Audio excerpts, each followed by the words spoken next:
the unwanted children, those the parents wish not to play with. Hej. Tak. A new baby is in the bringing. This has been good news since the year dot. Yet of today, every couple is prone to bigger, as the incoming offspring must be prime perfect.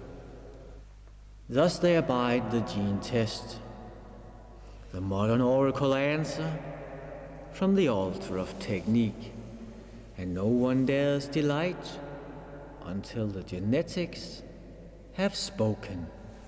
It is a token of our time. Meanwhile, the parents worry. What of the chromosome? Is it high-tech? And what of the gender? As we wish, no girl. Now to the tricky part, which tosses some Danish couples. In Denmark, abortion is free and legal up till week 12. However, the sex cannot be determined until week 14. How annoying in perspective of the calculated, impeccable son to must be. The marvelous mystery of procreation per se is something we wish not. First, second, and third, sorting out. Luckily for the wannabe parents who are lost in this predicament of time, it is easier to opt out of a child in the neighbor country of Sweden. You know, some apps you just don't want. In Sweden, abortion is free and legal until week 18. Then the gender can be known, and any abort act is easy. Just jot yourself with jet speed onto the high-tech bridge to Sweden. And swash, bygone is thy unwanted baby girl. This traffic coins a new term: abort tourism. What say thou? First, second, and third sorting out. Let us change point of view. Step inside the universe of the Danish sculptor Rudolph Tegner and behold a radiant birth of myth and Zeus. Welcome to the classical philologist Gorm Tortzen. Tell us, Athena, is it true that Zeus did not want this child into the world? Ja, altså sandt og sandt er jo når man taler om græske myter, et vanskeligt ord at bruge. Inden jeg svarer på, om det er sandt eller ej, så kunne man jo lige sige, at der er i hvert fald en af myterne, som fastholder, at Zeus var bange for at få et barn, som ville støde ham fra tronen. Og det havde han jo god grund til, fordi han jo selv var kommet til magten ved at støde sin far til tronen, og hans far havde gjort det med bedstefaren.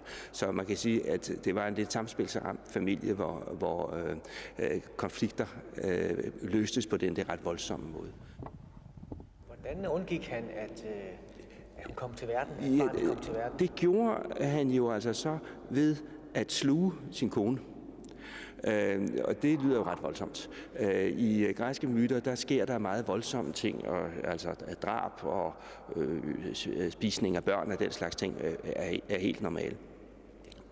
Men under alle omstændigheder, så er den her gravide Metis, hun bliver altså optaget i Zeus, som man så må sige, og resultatet er jo så det, som vi ser her på Tegners skulptur, at da Zeus har været gravid i hovedet i en længere periode, så springer Athene ud af hans pande. i fuld rustning. Hun er klar til livet. Hun er simpelthen klar til livet.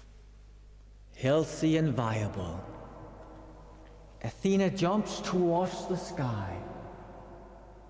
And full of life, she becomes the goddess of law, civilization, and justice, virtues and boons to mankind, back then as well as now. Thus reflect on this child the father didn't want into the world. Tortzen, tell us if Feisters. Is it true that the mother threw him out? Den findes i en version, hvor Hera bliver så skuffet og vred over det barn, hun får, som hun opfatter som krøbling. At hun smider barnet ud. Og når man smider noget ud fra Olympen, så er der altså langt ned. Og det vil sige, at barnet falder i lange tider og ender på den ø, der hedder Lemnos. Just like that, one piece of second-rate son was rejected. Him the mother didn't want humming around. In the free-fall failure from Mount Olympia, this little boy had a bad beginning. But the leg-crippled lad had strong arms, and as a blacksmith, he forged all good things for the Olympic gods, their golden thrones, Hermes' helmet, Zeus' lightning, and Athena's aegis. By this armory and weapons point, they warded off evil and enemy.